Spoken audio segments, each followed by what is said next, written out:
one of our bucket list items, a must-do when we were planning this year abroad. We decided to do the Inca Trail in January, which is considered the raining season in Peru or in this area. And so we were really quite concerned that we were going to be wet and cold the entire trip.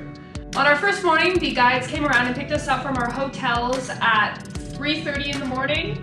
And we all boarded this little bus, which then drove us a couple hours to the spot where we had breakfast, and then continued all the way to the beginning of the Inca Trail. We're really excited this morning. We are starting our 4-day, 3-night trek of the Inca Trail up to Machu Picchu.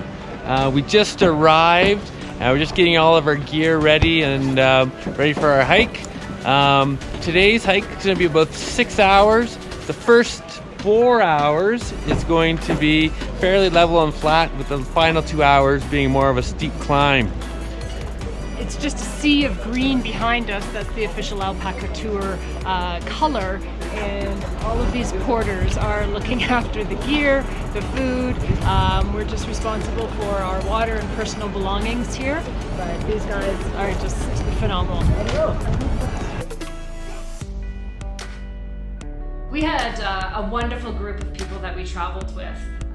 There was 12 in our group, along with 2 guides, and then with that went, was it 21 porters? And so there was the 4 of us. There was a couple from Boston, there was a couple from Taiwan, and a couple from Germany. And we all got along really great and just had a really fun time together. Our first day was 14 kilometers. What do you got there? I got blood on my face from a bug. Good one.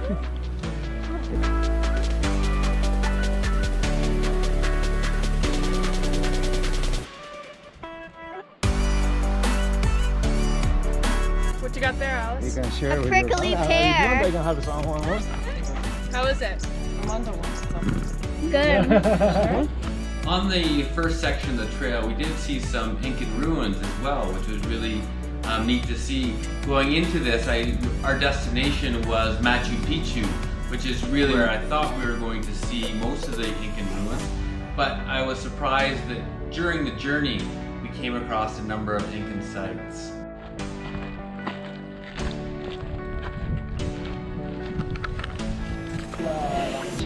So we've arrived at our lunch spot, first day. We were greeted by the porters who were clapping for us. I think we should be clapping for them for what they're carrying. We were greeted with a drink and our own personal basins to wash our hands, and now we're going to enjoy some lunch. The hike itself has been a really nice trail. It'd be nice if it continued that way, but I don't have much hope of that. The weather has been hot though, so that's been slowing us down a bit. They brought us out a nice appetizer and some soup, which we thought would be lunch. And then out came all of this other food. Our lunch has continued with fried trout. This is papa a la huancaína. Papa huancaína. And some rice and vegetables. This is after our pumpkin soup. On the very first day, it was nice and bright and sunny weather, and it was a nice surprise to get through the first day completely dry. Every day when we arrived at camp, they clapped for us when we came in, and all our tents and everything was all set up for us. We just got to our campsite and we got our tents and our thermarests, and hot water all set up. Another nice treat was when we got into camp every afternoon.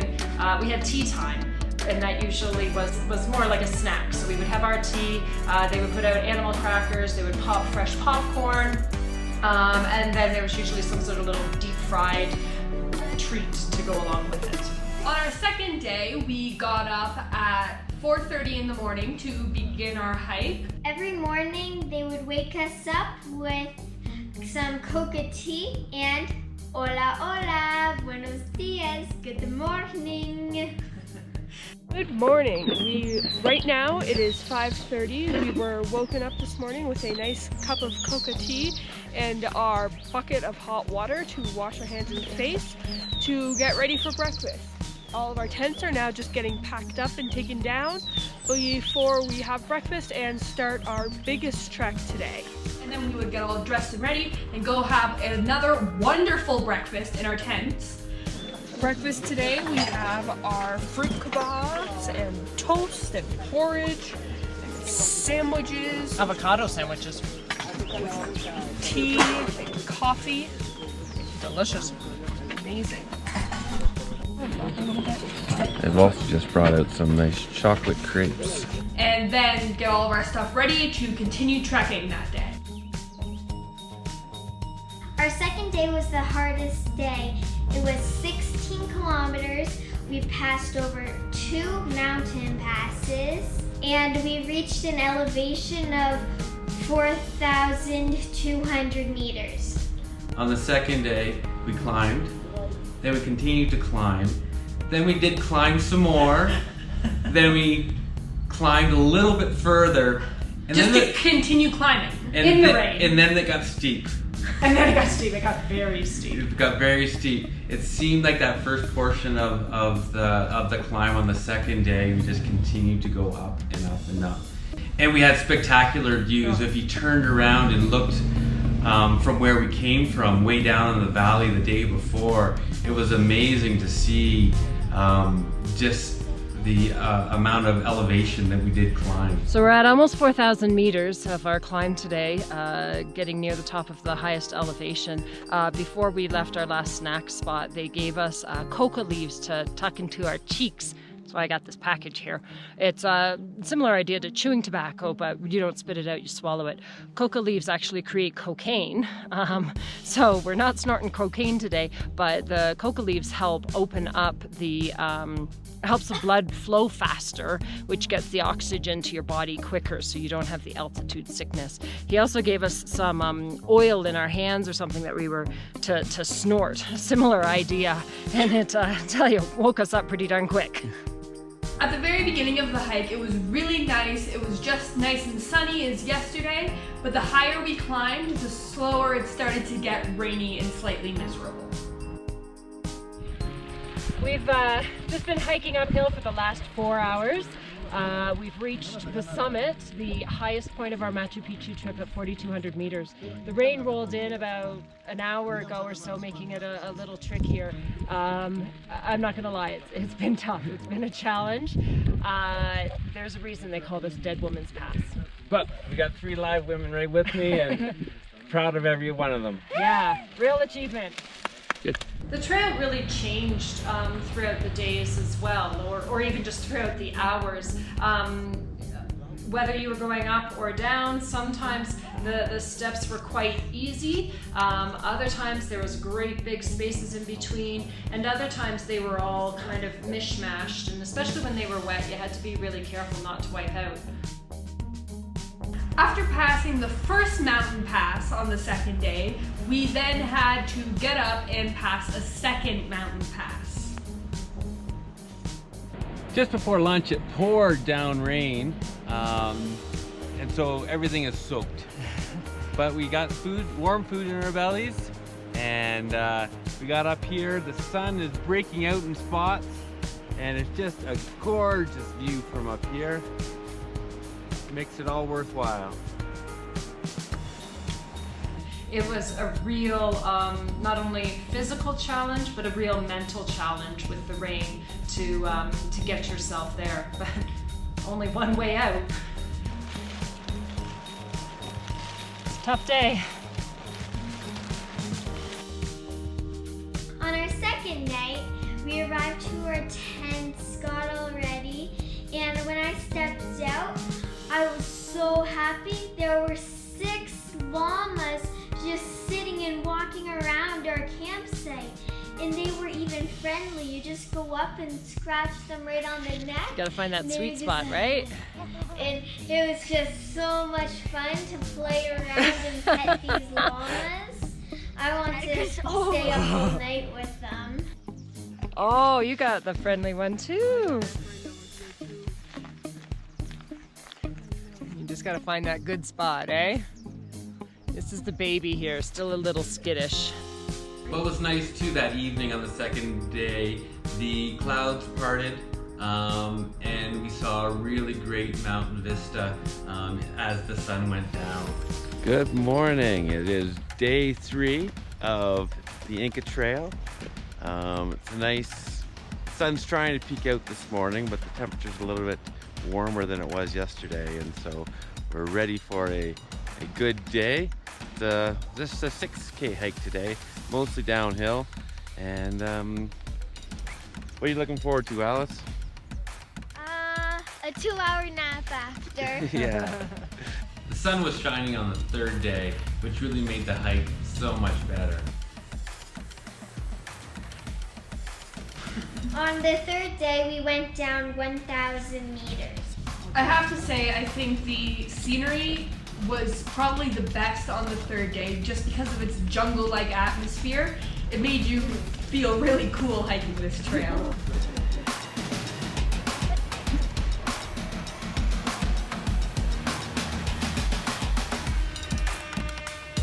In some areas, they even tunneled through the rock in order to get the trail around steep sections of the mountain.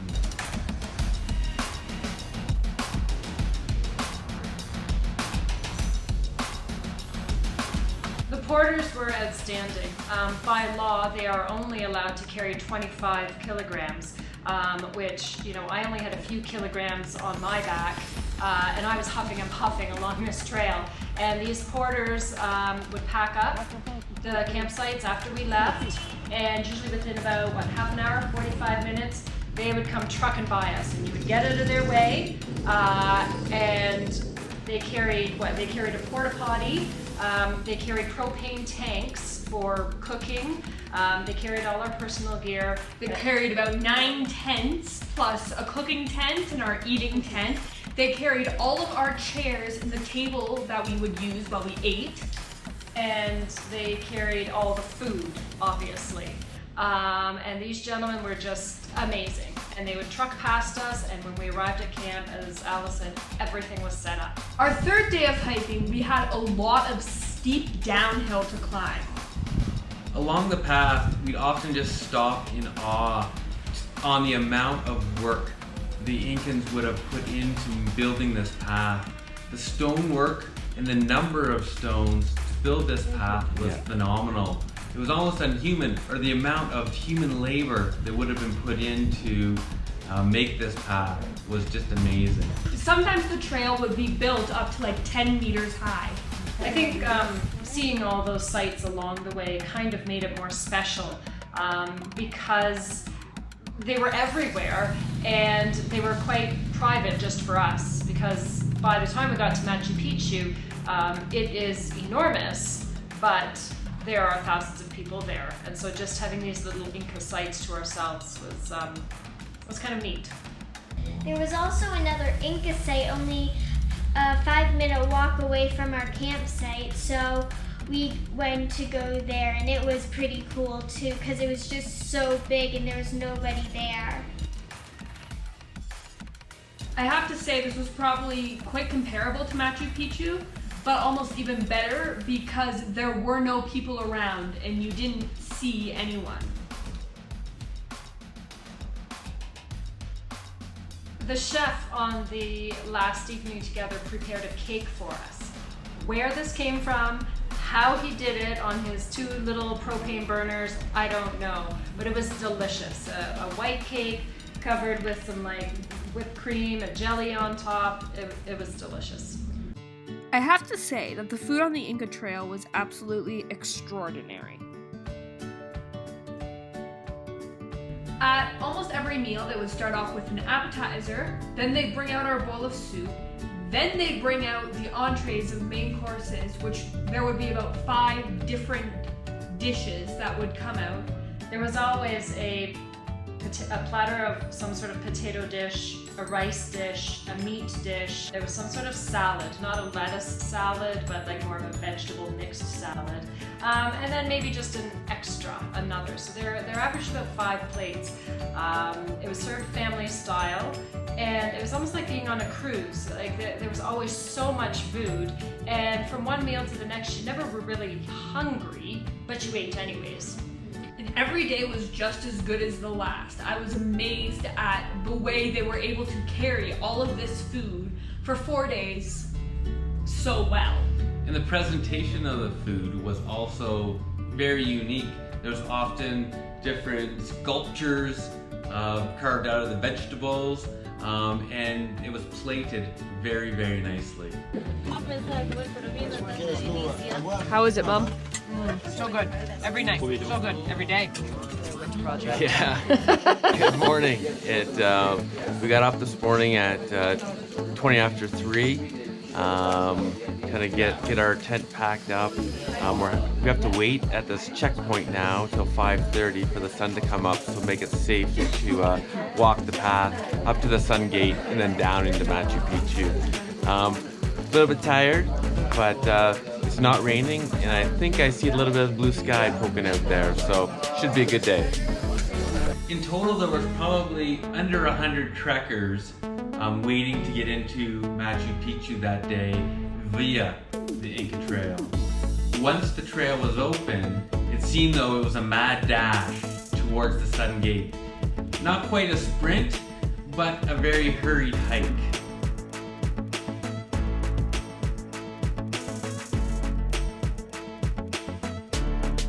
Right before we reached the Sun Gate, there was one final, very difficult stretch of stairs that went straight up, which left us huffing and puffing when we reached the top. We just got to the Sun Gate and we had about 2 seconds to see Machu Picchu, and then it got all clouded over. But what was really amazing about this geographical area, that the fog would roll in and then it would roll out. We then continued hiking about another hour downward before we actually got into the city of Machu Picchu. It was already extremely busy though, and Machu Picchu is a one-way. So once you start wandering or once you start along the path, you have to continue. You cannot go back. And they have all these guards or security people kind of pushing you along, keeping the crowds moving.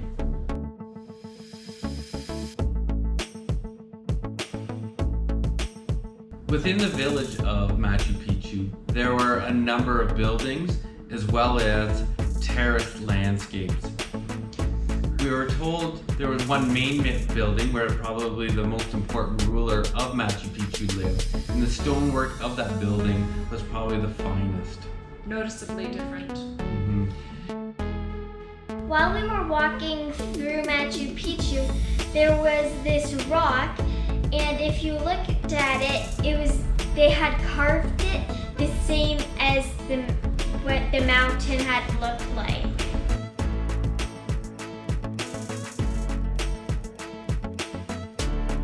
While we were at Machu Picchu, there were some llamas, but we didn't get to pet these ones. But while we were looking, there was a chinchilla hiding up in the rocks. It was so cute.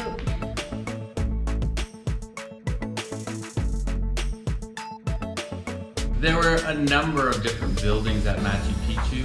Some of the rooms would have been residences where people would have lived. Other ones would have been work areas. Storage places. There was one part of Machu Picchu that was almost in ruins and had not been restored. We have had an amazing 4 days, 3 nights on the Inca Trail, and we are now on the train ride back home, happily looking forward to showers and real beds.